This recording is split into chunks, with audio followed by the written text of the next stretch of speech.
blessed little thought. But it is worth mentioning, particularly when your mom is a priest, just a reminder what this service is. It's not a naming ceremony. It is a sacrament.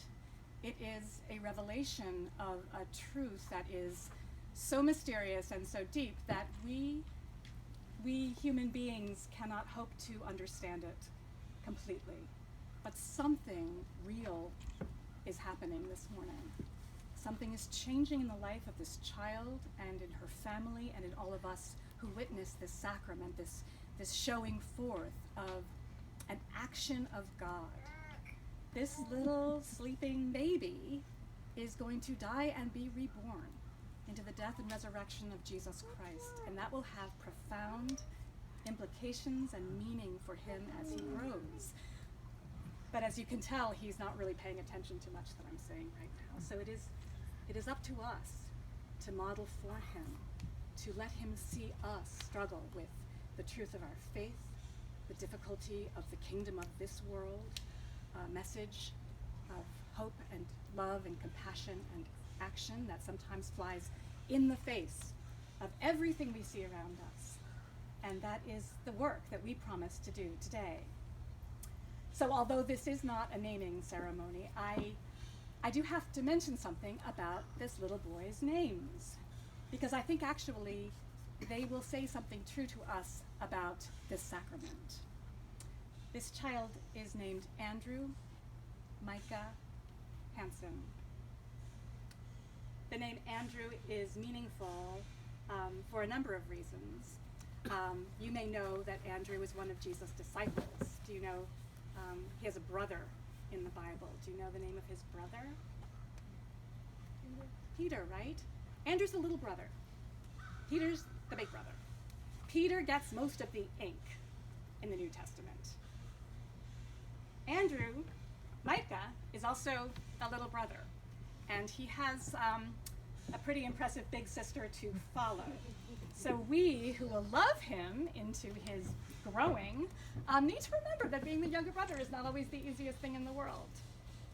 However, even though Peter did a lot of things in the life and following of Jesus and in the propagation of a new faith, Andrew had a very important role to play.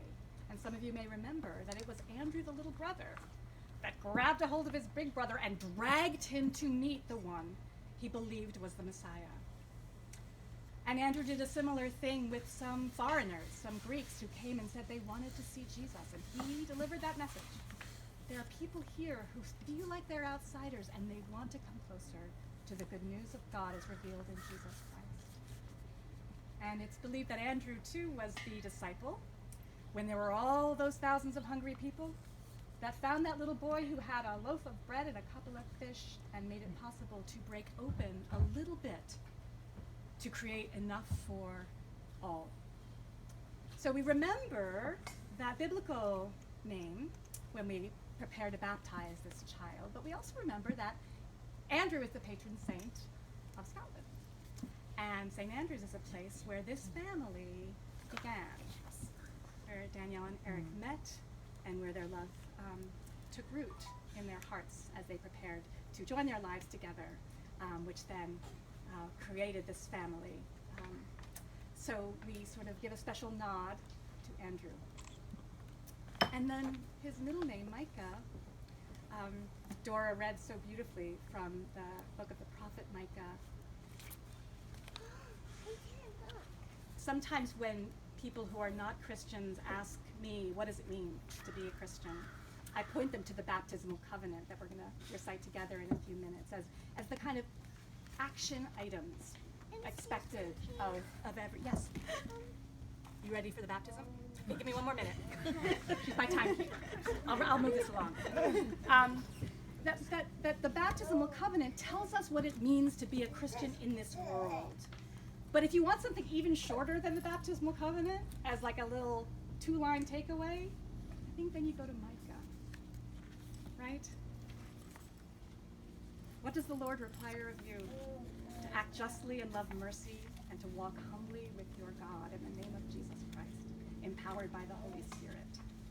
That is our work. And so one last thing, Andrew Micah has another name, Hansen, his father's last name, but today he will get a new name, a new last name, and that last name is Christian. Andrew will join a worldwide family whose spiritual surname is Christian. And so for all these names, for the high expectations we have of his young life, for the gift of his big sister, for the love of his parents and this gathered community, we say thanks be to God. Thanks be to Amen. God.